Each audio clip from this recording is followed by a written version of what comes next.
욥바에 다비다라 하는 요 제자가 있으니 그 이름을 번역하면 토르가라. 선행과 구제하는 일이 심히 많더니 그때에 병들어 죽음에 시체를 씻어 타락에 누이니라.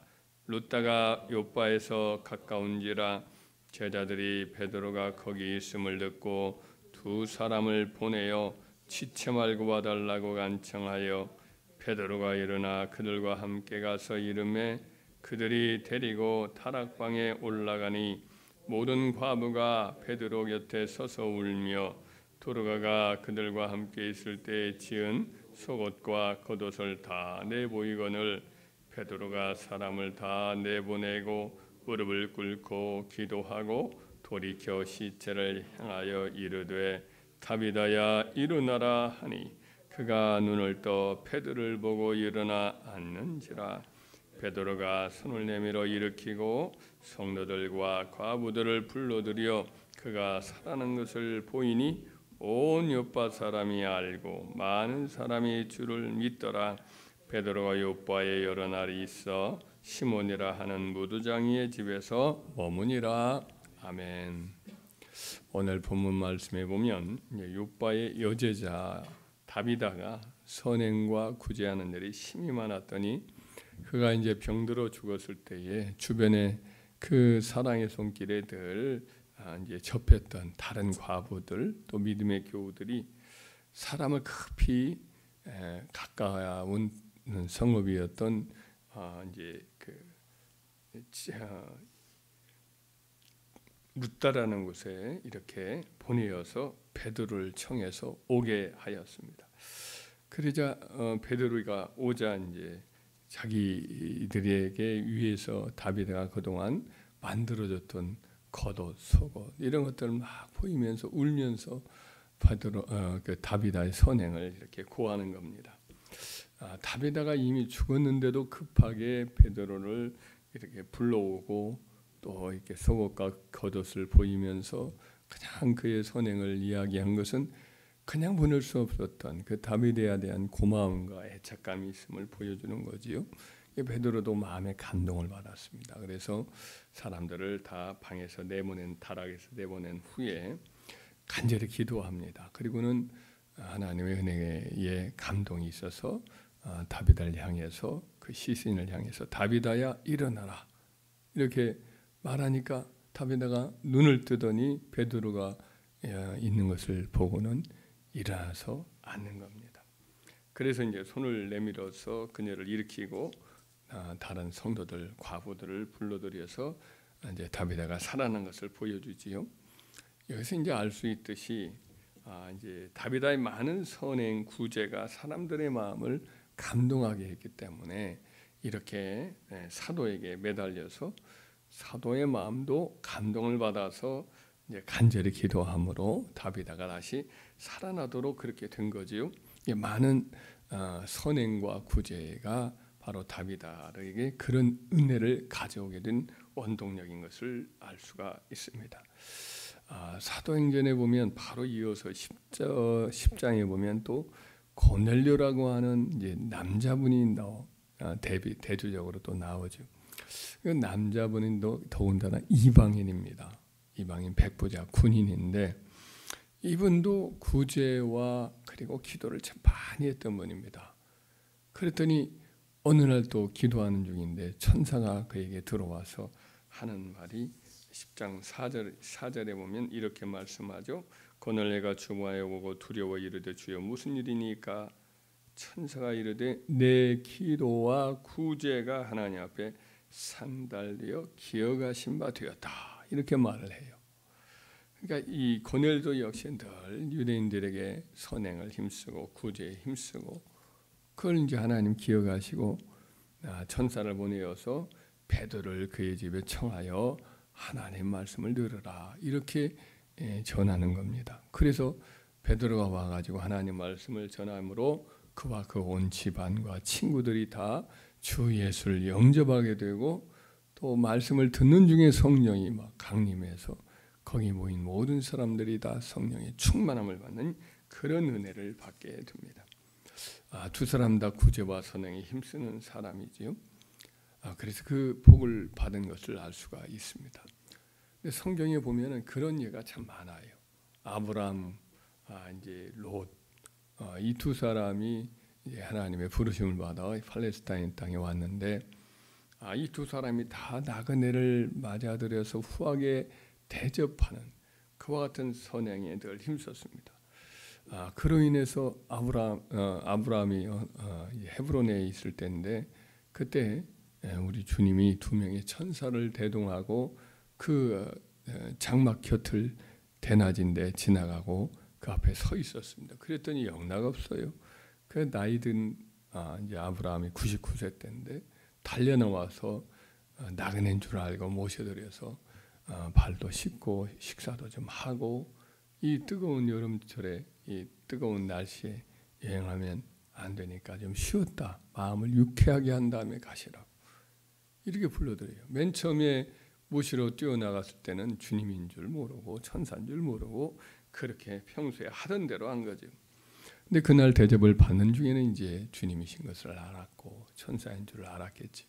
하여튼 대접을 받고 나서 아브라함에게 우리 주님이 말씀을 합니다. 내일 이맘때 네가 아들 낳으리라, 이름을 이제 이삭이라고 하리라, 이런 말까지요. 이렇게 하죠. 대접하는 중에 또 사라가 또 웃기도 하고 그래서 이름을 이삭이라 하리라, 웃음이라 하리라, 이렇게 이야기를 하죠. 그리고는 내가 나의 하는 일을 아브라함에게 숨기겠느냐 하면서 아브라함은 강대한 나라가 되겠다. 그러나 내가 소돔과 고모라 성에 가면 그 부르짖음이 내게 다 상달됨으로 내가 과연 어떠한가 보고자 하노라, 이렇게 말을 합니다. 이것은 심판적인 예언이기 때문에 아브라함이 깜짝 놀라죠. 그래서 그냥 배웅에 갔다가 보내드리지 못하고 6번이나 거듭거듭해서 이제 우리 주님께 그곳에 의인이 10명이 있다면 그 10명을 인하여 그 성을 심판하겠습니까? 10명을 인하여 내가 그 성을 심판하지 아니하리라, 사하리라, 이 약속까지 받아내죠. 10명은 있겠지라고 생각한 아브라함이 했는데 10명도 없어서 결국은 망하게 되었지요. 여하튼 아브라함에게 그날 하나님께서 대접을 많이 받고 맛있게 아주 흡족하게 받고, 아브라함도 축복하고 아이도 이제 내년 이맘때 또 주어질 것이고 이름도 주어지고 또 이제 소돔과 고모라 성을 향해서 행할 일들, 이런 것까지 다 계시해 주는 많은 복을 받게 되었지 않습니까? 또 그로 인해서 기도하는 중에 하나님께 간절히 기도할 수 있는 기회를 또 얻어서 기도하는 중에 조카 롯을 또 건져내는 은혜도 있지요. 또 조카 롯 역시 삼촌을 바라보면서 늘 본받아 행했던 그와 같은 일로 그날 천사들과 저녁 늦게 도착을 했을 때에 그냥 강권을 해서 자기 집에 모셔들여서 대접을 하는 가운데에서 이제 그 소돔과 고모라 성이 유황불로 망하는 그와 같은 일을 당할 때에 그와 그의 가족이 건져지는, 구출되는 그런 은혜를 입게 되는 것을 보게 됩니다.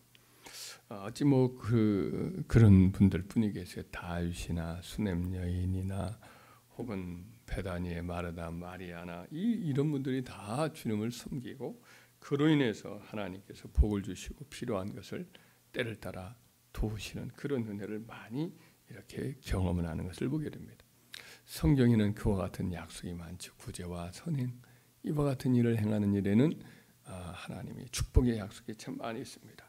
시편 37편 25절 26절에 이르기를 내가 어려서부터 늦게까지 의인이 버림을 당하거나 그의 자손이 걸치감을 보지 못하였도다. 그는 종일토록 은혜를 베풀고 구워주니 그의 자손이 복을 받는도다. 자손의 축복을 주시죠. 시편 41편 1절 3절을 보면은 가난한 자를 보살피는 자에게 복이 있으며 재앙의 날에 여호와께서 그를 건지시리로다. 여호와께서 그를 지키사 살게 하시리니 그가 이 세상에서 복을 받을 것이라. 주여 그를 그 원수들의 뜻에 맡기지 마옵소서. 여호와께서 그를 병상에서 붙드시고 그가 누워 있을 때마다 그의 병을 고쳐 주시나이다. 그러니까 위기 때 구원해 주시고 도와주시고 또 세상에서 복을 받고 또 원수들로부터 하나님께서 지켜주시는 은혜를 입고 또 병들었을 때에 고쳐주시는 은혜 등 많은 축복이 가난한 자를 보살피고 돌보는 자에게 있다라고 약속을 하고 있습니다. 시편 112편 5절 6절에도 은혜를 베풀며 구워주는 자는 잘되나니 그 일을 정의로 하리로다.